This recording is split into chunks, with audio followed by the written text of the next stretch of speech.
యజ్ఞాల్లో 2 యజ్ఞాలు ఉన్నాయి. ఏంటి ఆ 2 యజ్ఞాలు? ఒకటి భూత యజ్ఞం, ఒకటి దైవ యజ్ఞం. బ్రాహ్మణులు చేసేదంతా భూత యజ్ఞాలు. భూతాలంటే ఒక కొన్ని వస్తువు ఓంగుణం తవ్వి ఓంకారం అనే గుణం తవ్వుతారు. ఆ గుణంలో గంధపు చెక్కలు, ముష్టి పలకలు, నెయ్యి, ఇంకా కొన్ని నూనెలు పోసుకుంటా ఆ యజ్ఞాలు, ఆ మంత్రాలు చదువుతారు. ఆ మంత్రాలు నాకు రావు. వాళ్ళు ఆ యజ్ఞం చెప్పినారు కాబట్టి. జపయజ్ఞం యజ్ఞం. ఆ జపయజ్ఞానికి ఏమి కట్టెలు కాల్చాలా? నీలో ఉన్న సర్వేంద్రియాలు మొత్తం ఆ యజ్ఞంలో కాలిపోవాల. ఏది? ఆ అగ్నిలో. ఎప్పుడైతే ఆ యజ్ఞానికి కాలిపోవాలంటే అది గురుముఖంగా చెప్పిన వాక్యంతోనే ఒక ఓంకారంలోనే కాలిపోవాలి. ఓంకారం అనే గుణంలోనే ఆ యజ్ఞాలు ఈ పంచభూతాలు, అన్నమయ కోశాలు, ప్రాణమయ కోశాలు, మరి పంచభూతాలు, అష్టవర్గాలు, త్రిగుణాలు, ఇవన్నీ నీకు శత్రువులు, మిత్రులు, మనసు, శూన్యం అన్నీ ఎప్పుడైతే ఆ మంత్రంలోనే ఎవడైతే కాలుస్తాడో అది జపయజ్ఞం. ఆ యజ్ఞం తెలుసుకోవాలంటే గురుముఖంగా ఏమిస్తాడో దాన్ని ఎవడైతే తడుస్తాడో ఆ యజ్ఞ స్వభావం, ఒక్కొక్క యజ్ఞాన్ని కాలుతుంటే ఒక్కొక్క భావన మారాలి. ఆ యజ్ఞంలో ఒక్కొక్క దాన్ని కాలుస్తుంటే కాల్చే దేన్ని? అంశ జపమే జపం. ఈ అంశలో అంత ఓష్టం అవుతుంది కాబట్టి ఆ ఓష్టం అనేది అగ్నిగుణం. ఆ గుణంలో నీ కల్మషాలన్నీ, దశేంద్రియాలు అన్నీ ఎన్నెన్నో ఉన్నాయి. 70,000 కాలు బలము, 30 ముగద్ధీలు, మారు రోటీపీటీలు అనే సైన్యం, 6,000 సైన్యము, 70,000 కాలు బలము, 30,000 రథాలు. ఇవన్నీ రథాలు వేసుకొని పోయేవాళ్ళు, గుర్రాలను వేసుకొని పోయేవాళ్ళు. వాళ్ళు గుర్రాలు లేకుండా కాలుతో నడిచేవాళ్ళు, కాలు బలం వాళ్ళు. అయ్యేంటి వాళ్ళు ఎవరు? రోమలతో సహం కూడా వస్తాయి ఆ యజ్ఞంలో. నీ రోమాలు రంధ్రాలే అన్నీ శుభ్రంగా కాలి తెల్లంగా ఎప్పుడైతే తేజేసేయిందో నువ్వేమి చేసినా యజ్ఞమే. ఆ కల్మషం అంతా, ఆ బరువు అంతా,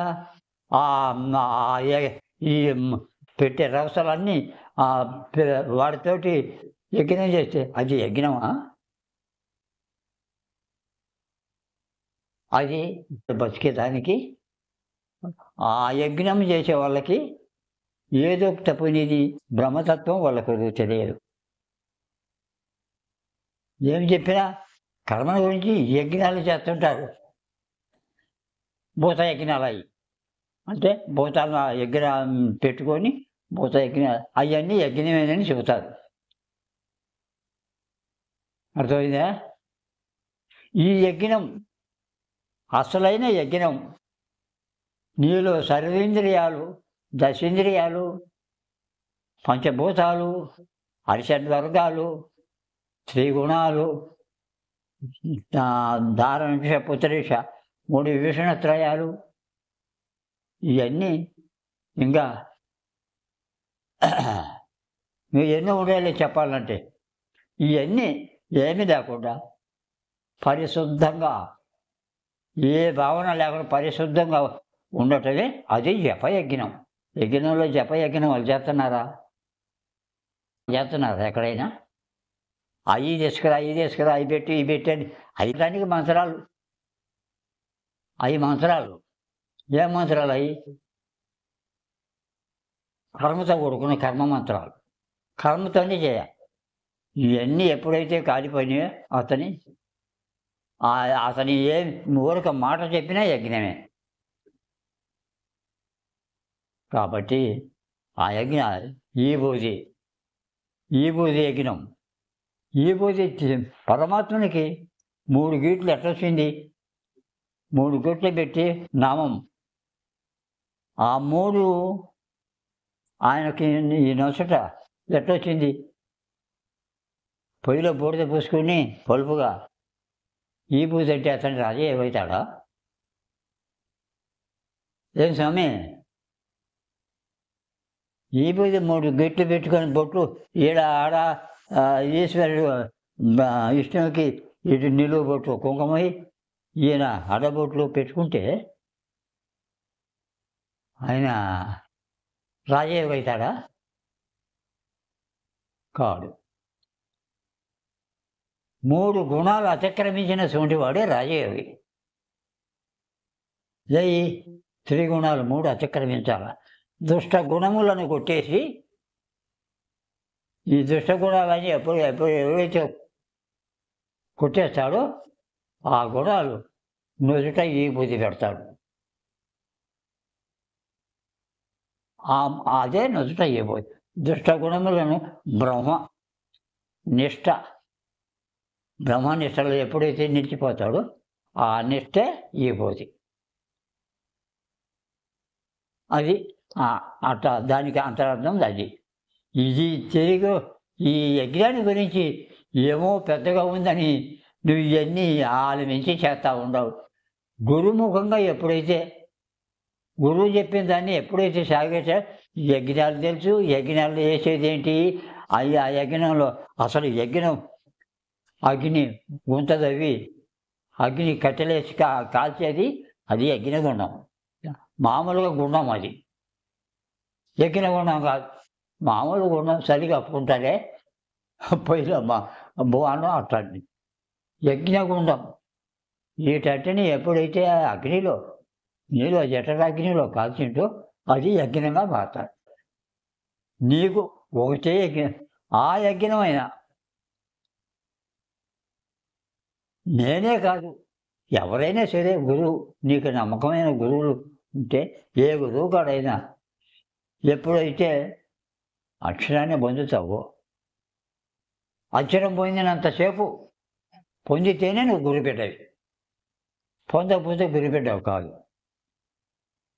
గురిపెట్ట ఎప్పుడైతే అవుతావో ఆ యజ్ఞ విషయము నువ్వు చేసేదే యజ్ఞం అని చెప్పేదే యజ్ఞం.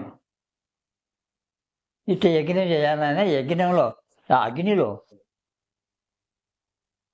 ఈ దుర్గుణాలన్నీ కాలిపోవాలి. అంతరేంద్రియాలు, బాహ్యేంద్రియాలు, జ్ఞానేంద్రియాలు, కర్మేంద్రియాలు, విష్ణుత్రయాలు, వాసనత్రయాలు, ధనమదము, కులమదము, శాస్త్రమదము ఇవన్నీ పోవాలి.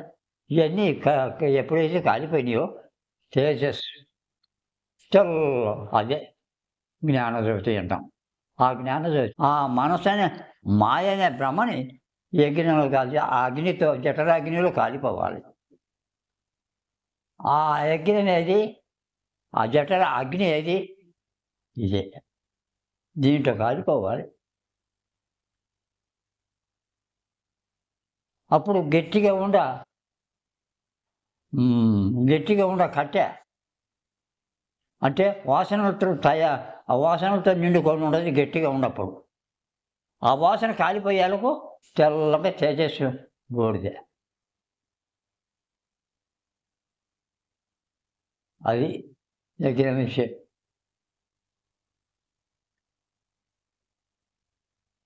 ఇక దీనికి ఇంకా తోడ్పాటు చెప్పాలంటే మనం ఒక చెప్పాల్సిన పనిలే.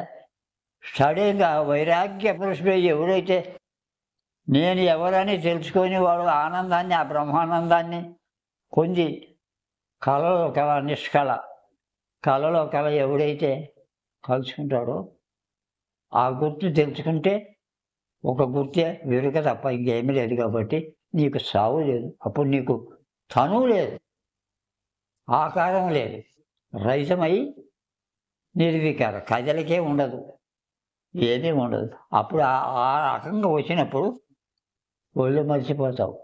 నువ్వెవరో నీకే తెలియదు.